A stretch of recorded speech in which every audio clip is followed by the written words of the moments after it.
respond to the question which is related to plant health. Because when we are looking at the traditional or indigenous, high-value crops, I think what is really important is for us to find ways of promoting this product to ensure that at least we produce the high-quality product, and also for value addition. I was talking to someone within the hallway that when he was just one of the exhibits which are there is the hibiscus, where they are making jams. And then I was saying, when I was in Nairobi, they have turned this into tea. And then what needed is that the value addition, that is what is important. But then when it comes to the issues of plant health, when it comes to the processed product, we are not much into it. However, we are dealing with the ensuring that at least the pests and diseases are not available in those products, so that when they are traded internationally, they can be accepted according to what we are receiving. For example, if South Africa today, it says that it wants to receive our citrus, for example, so we have to adhere to the import requirement of South Africa. So our phytosanitary certification should be in adherence to or comply to the import requirement of South Africa. I just want to bring to attention, like, for example, currently under the EU, we have the growth hormone, Zaptoral, in the animal. It's a home growth, it's a growth hormone in animals. And if you look at it, under the scientific, it has been proved that this growth hormone can be used. But with the EU market, you are told that the EU is not accepting that. But the South African, our neighboring South African, they use the growth hormone. The American, they are using the growth hormone. But then we don't have that, what is needed is the scientific evidence to prove. And sometimes we can have those scientific evidence, and then that product is still said no to the other part of the world. And that's what is happening. Currently, we are going to sit on the Codex Alimentarius Commission in November. One of the issues, the growth hormone which is coming in, is not accepted. We could not resolve it last year. And this year, we are looking forward to say, if we fail, we'll just vote. Why? It's because scientific evidence shows that this growth hormone can be used. But the other people we are trading in, they are saying no to it. What do we do in that case? Thank you. Thank you very much. Anton? Thank you, Director of Services. I think I will start with Goliath's question and comment on the rules of origin. Yes, I can fully agree with him that is actually one of the issues that we have identified as a possible issue for renegotiation during the review. But I think it's also important to give the context of why this is an issue. And we are all intelligent people, and we all know that when you sign a contract, you have to go and look at the fine print. Those pages, the signature page is one small page, and then there's pages and pages of fine print. So in this instance, if you really go through this 3,000-page EPA, because this is how thick this document is, you'll find a very small article right at the end which tells you how you define the parties to this agreement. And there's just one line there that says, for the purpose of this agreement, the parties in the EU is seen as one party. The parties in the SADC-EPA group is individual countries. And that's your only problem. So we have found a way to sign an agreement which we all agreed to when we negotiated this, so you must go back to your negotiators and ask this question to them. Why have we signed this agreement in this manner? What it means is that for purposes of rules of origin now, the EU is treated as one party. So any product that originates in an EU country, whether it's Spain or Germany, France, it can move freely, firstly, and the identity of that product is an EU product when it comes to us. For our purposes, we have not defined it in that manner. So you can only have a Namibian product being exported to Namibia. You cannot bring a Botswana product, or in this case, a customs union, a SACU product. We're in a customs union. We've got no rules of origin in SACU. Yet we sign an agreement where we basically say no, but we have barriers amongst ourselves. And that's our own fault. Unfortunately, we've signed this agreement in this way. So in terms of rules of origin, currently the rules of origin says that no, we cannot bring an animal from Botswana, just slaughter it here and send the meat to the EU and benefit from the preference. So we have identified that as a possible problem of the agreement, and we obviously will put it on the agenda for review. Whether it will be reviewed is one question. Whether we will be successful is something else. So I think that point is very valid, and it has been identified as an issue. I just want to mention the issue that he also mentioned. Yes, it's all fair and well and say no, the Namibians have nice access for beef in the EU, and we know that. But we also know that we have to debone this meat. And I have a question that has been burning in my mind for 20 years now. We have this meat that originates from the free zone, which is allowed to be exported to the EU and all other countries.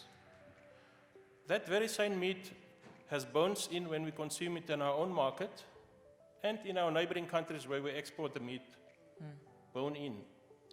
In this 30 years, not once have we had an outbreak of FMD with that very same meat where the bones are in our own market, in the free zone. So it's about risk and the perceivance of risk. There's no such thing as zero risk. So the argument that we always get is, no, we have to manage the risk of the possible outbreak of FMD because the bones in your meat will come to us, and then there's this risk. For 30 years, we have not had that very same risk in our own market, not one outbreak. So how many years, how many decades, how many centuries do you have to prove that the risk is so low that it's negligible and you should open up that market? So this is our issue. Thank you. And it has been on the agenda. Yeah. I just wanted to make that point. Yeah, thank you. I think at this point we are flagging it as an NTB. Anton, I want you to please finish up quickly. Yeah. Okay. There's a session at 4, and we only have... On the smaller industries, I fully agree with you. Once again, I want to point the finger to ourselves. And it's not only the smaller industries, also the bigger industries. I sit in the trade landscape, and then I get this question, okay, I want to export my, let's not use poultry or grapes or anything. Let's say citrus. I want to export it to Japan. So the guy starts producing lemons there in Grootfontein. And suddenly the Namibian market is too small. He phones me, I have too much lemons. Where do I take them? I want to go to Japan. I heard they pay high prices. They have no clue what Japan standards are, what the requirements. Yeah. We start at the production side, and then we want to end up in the market. You have to start at the market side and then produce according to that. So even the big guys have that problem. You know, they just call the office, they call Mark and say, which countries are open for my export? Yeah. You are the one as private sector that has the agent on the other side. You are the one that wants to service a retailer or a supermarket. That person knows the standards. That company on the other side knows the requirements. Start there and work backwards then to your own country and say, look, we've identified these are the issues, and then bring them back home and see how can we work together and solve them.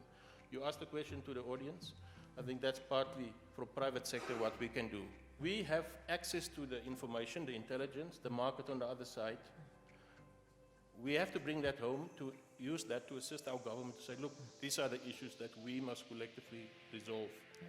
And then it's for government to then honestly own up to that and work with the private sector to then meet those standards. I'm sorry, there's a lot to say, but we ran out of time. Thank you. Thank you, Maria. Just maybe you can speak to the gentleman's the statement regarding exports. I think one of the big important factors is yes, one can have an arrangement like EPA which provides us access duty-free to markets. I think our challenge is the moment you're exporting, you know you've got to compete against global competitors. And I think our challenge in Namibia is, management mentioned earlier, that we've got a very small market locally. So For us, the challenge is, if you want to export products, is to ensure that we try and minimize the cost of doing business in terms of exporting that product. So I think a lot of regulations can be put on in terms of a product and it being exported, and all of those add up to cost at the end of the day. And I think that's a challenge for us, not only from a trade point of view, but also from a production point of view locally. If we don't get the cost inputs into producing a product for export markets, we're always going to struggle in terms of exporting products to other markets, barring that we've got a very niche product that maybe can get a premium in another market. But I think that's our challenge in Namibia in terms of exports, is to lower our input costs, because that's always going to be one of our big barriers to get a product to an export market. Thank you. Bad for Albert. No, he's okay. Okay, 30 seconds. I'll run through just also on comment. I agree with Goliath. And you know, the SPS regulations, that is always something, and if it changes, it also complicates everything. But one of the biggest risks in Namibia that we do not want to talk about a lot because it's over politicized at the moment is the foot and mouth disease risk. That could literally destroy jobs in big masses. And I know there's a large court case at the moment, and again, it's politicized. But for us to move over from this problem, there's two options. We either go and create a new market for north of the red line, or we go and move the red line. But I think we must be very careful with the foot and mouth discussion. If that breaks out, the amount of jobs and destruction in this country will be bigger than anything I can think about. On rule of origin as well, old man Hoffman, and Dita knows him very well, he opened up pasta to Zambia of Namibia, and even with wheat coming from Europe. And I believe always what he said, if you change HS codes, you've added value. Your origin changes, but I leave it for the professionals. On the SMEs, I agree. Always start with the market. Always, I know there's great product, and nada, everything, but if the off-taker is not there, we struggle a lot to get even an off-taker for Wagyu. And then you've got sharks in Europe and in China and in Russia, and they want to get the lowest price. They're playing you off against the cheapest source. So the off-taker, I fully agree with what Anton says. I think just maybe my last point was on, is poultry breast high value? For us, it's high value because it's low value price here. No, the people in Namibia do not want breast fillets. So for us to sell it into this market for 1.7 US a kilogram, we would rather want to sell it for 5 or 6 or even 4 US a kilogram, because then we could make our leg quarters cheaper. At the end, all of these stories that we're talking about is only pointed at one goal, and Albert mentioned it. It's job creation. Namibia has got one of the opportunities in Africa to get our unemployment below 10%.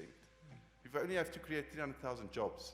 Yeah. We really have had to sort this out a long time ago. And if we all push for that, these other things should be the small things for us. Definitely, thank you. 1 minute for Stefan online, and maybe if you can go directly to when will the EU revisit these bone-in requirements for meat products? First of all, concerning private standards, the example mentioned were not private standards. Private standard is a standard which is set by importer or retailing network. So this is not, the example was not really about private standards.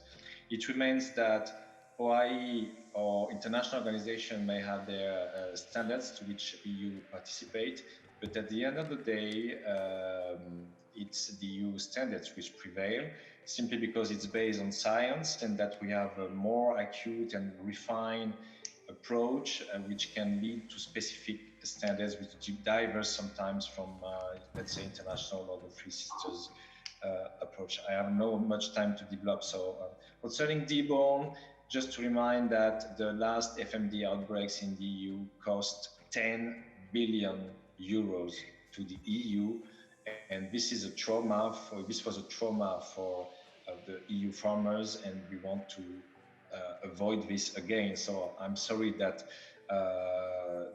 this measure is still in place, but maybe that this is something that could be discussed in future between Namibia and the EU. And but let's see. This is my colleagues from the animal health sector who are in charge and are very, very careful on this issue. Growth hormones, no, yes, it's like GMOs.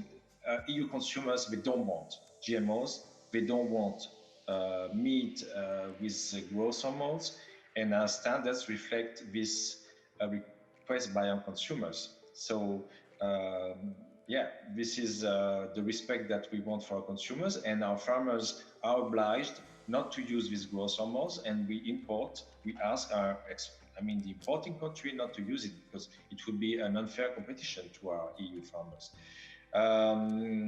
Yes, so in a nutshell, I had 1 minute. In a nutshell, this is what I wanted to say. And so important not to make any confusion between what could be marketing problems or marketing barriers and what we really call non-tariff barriers. Thank you. Thank you for having me here. It's really good to talk about these kind of issues. I think this kind of conference is the first of by its nature, and I think it was welcomed by the whole industries, especially the private sector. I think when it comes to the beef industry, where I'm actually coming from, we have been studying trading with the EU back in 1991. I think by that time it was in Cotonou agreement, and then of course the EPA agreement, the SADC-EPA agreement, was ratified around 2018, and that's where we have also started with the implementation. And I think really the near fact that we have started trading with each other, it's a plausible milestone that we can really be proud of. As we currently speaking, the near fact that Namibia is entering the European market by virtue of preferential market access, zero tariff and quota free, it has really put some kind of sustainability within the beef value chain. But of course, it's a quite a good agreement by its nature. But of course, there are a few things that needs to be rectified and relooked at. And one of it is the issue of rule of origin and the accumulation issues. I think this is a very serious issue that we are not actually having a milestone on that part. And we as SADC countries or member states are really struggling when it comes to the implementation of rule of origin and accumulation factors. So, and the other thing that I really see as a thorn in the flesh, or a thorn in the flesh, is actually your SPS issues. We need to go around the table and see as to how we can really look at the SPS issues. I think Namibia is signatory to the WTO, and also we are also signatory to the OIE. And both those organizations has laid down the minimum standard that we need to adhere when it comes to import. But of course, there are other standards that is actually imposed by individual countries, which in itself is acting as barrier to trade. And these are the standards that we really need to look at and see as to how we can harmonize them so that it can be beneficial or mutually beneficial to both trading partners. So my conclusion should actually, when it comes to SPS issue, should say we should not view SPS issue on the basis of perception, but it should actually be scientifically based. Thank you.